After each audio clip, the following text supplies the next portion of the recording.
Você tem vontade de aprender teologia? Tem desejo de se aprofundar na palavra de Deus para ter mais firmeza, segurança na fé e até para poder entender mais do chamado do Senhor para sua vida? E o mais importante, se você quiser realmente saber interpretar corretamente a palavra de Deus, eu tenho um convite para fazer a você. Quero te convidar para conhecer o Bacharel Livre em Teologia do Nascido de Novo. Curso com mais de 80 matérias, mais de 50 bônus exclusivos para você, com todo o material incluso, que vai te levar a ter o seu certificado e a sua credencial de teólogo. Para pregar com sabedoria onde o Senhor te mandar. Para conhecer todos os detalhes do curso, é só clicar em Saiba Mais aqui embaixo.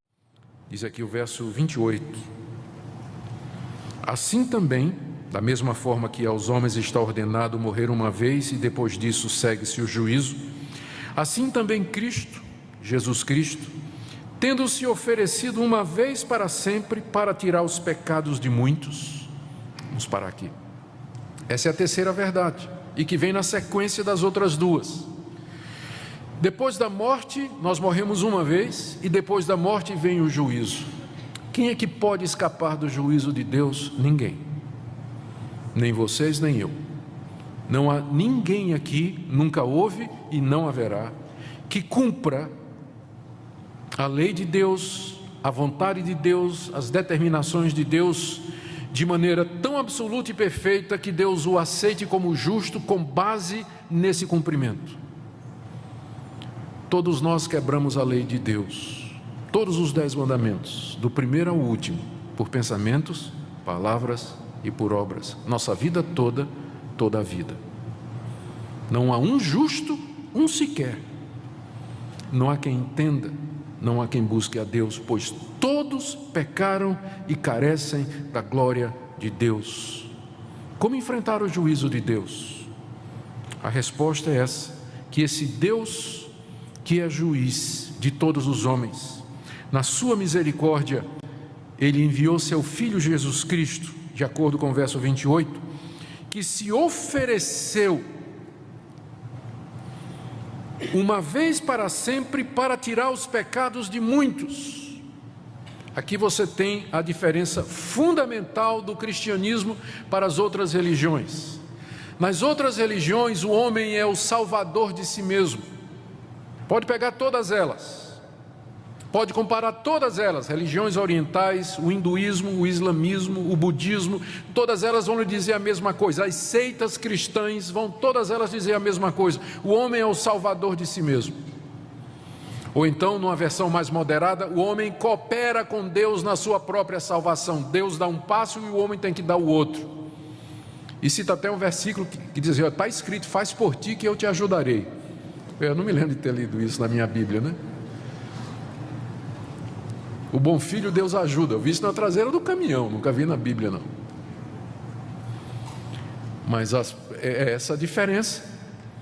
O homem é o seu salvador. Se ele seguir preceitos religiosos prescritos pelos gurus e sacerdotes dessas religiões, se ele se esforçar ao máximo para praticar a justiça, a verdade e o bem para com o próximo, se ele fugir de tudo aquilo que desagrada a divindade e conseguir se manter nessa posição, ao morrer, Deus vai pesar na balança as boas obras que ele fez contra as obras erradas, e se por acaso as obras boas que ele fez forem mais pesadas do que as obras más, então ele entrará no paraíso. De maneiras diferentes, é isso que essas religiões ensinam, que a salvação é alguma coisa de baixo para cima, é o homem que tem que agradar a Deus e fazer alguma coisa para merecer ser recebido por Deus. O cristianismo é completamente diferente. Ele já começa dizendo assim: você pode tentar, mas você não vai conseguir. Você está ordenado morrer uma vez por causa dos seus pecados e depois disso você vai ser julgado. Não há um justo nenhum sequer. O cristianismo, como exposto na Bíblia, ele não nos passa uma falsa impressão a respeito de nós mesmos. Deus não tem o menor interesse em nos agradar, dizendo assim: vocês são todos bonzinhos. Deus olha para nós e nos vê pecadores da cabeça aos pés, cobertos de chagas, imundos, trapos de imundícia. Acabamos de ler na nossa liturgia, no profeta Isaías, as nossas obras, as melhores delas, são como trapos da imundícia. A expressão trapo de imundícia é uma tradução, é um eufemismo, é uma tradução que visa não chocar, mas eram os panos que eram usados pela mulher quando estava menstruada. Trapos de imundícia. É isso que são as nossas boas obras diante de Deus, diz o profeta. Por isso, no cristianismo, o movimento é diferente, não é o homem subindo para Deus, mas é Deus vindo ao encontro do homem. Por isso o profeta pergunta: quem é Deus semelhante a ti? Quem é Deus semelhante a esse Deus que vem ao encontro de pecadores como nós? E ele veio na pessoa de Cristo. Foi por esse motivo que Jesus Cristo encarnou, nasceu, viveu. Foi por esse motivo que ele se deixou levar à cruz pela traição de Judas e sob o poder de Pôncio Pilatos. Porque, na verdade, aquilo que para os homens parecia a execução de um criminoso comum, era, na verdade, o ato redentor de Deus. Era Deus salvando pecadores. Era o Filho de Deus se oferecendo, como diz o texto, para tirar os pecados de muitos. De que maneira isso aconteceu? Na cruz do Calvário, Jesus Cristo recebeu a devida punição para os nossos pecados, nos estertores mortais, na dor que ele sofreu, a ponto de dizer: Deus meu, por que me desamparaste? Até o momento em que ele morreu de fato e de verdade. Ele experimentou a morte de maneira real. Essa morte para a qual nós estamos ordenados, Cristo a experimentou. E ao fazer isso, ao tomar o nosso lugar na morte, Ele é o nosso Redentor.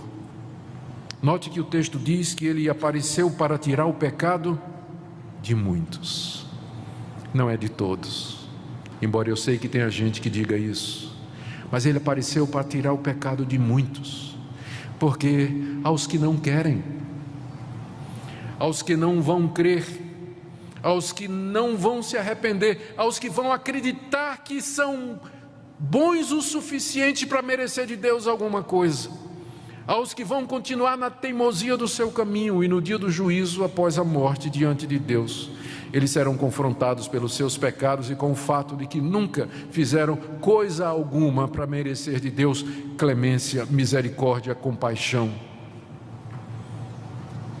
E o que lhes espera é o sofrimento eterno, sem fim. Eras e eras de sofrimento, de dor, de trevas. A Bíblia descreve como sendo um lugar onde há choro e ranger de dentes, onde o verme nunca morre e o fogo nunca se apaga. Por isso que o cristianismo é tão urgente. Você morre uma vez só e você não sabe quando isso vai acontecer. Por isso o dia é agora, o momento é hoje. Porque você não vai viver outra vez, você não vai ter outra chance. A coisa mais importante da sua vida é você resolver o problema do pecado diante de Deus. Cristo apareceu uma única vez. Deus já realizou o ato fundamental da redenção, já foi feito há 2000 anos atrás, quando Ele morreu na cruz pelos nossos pecados.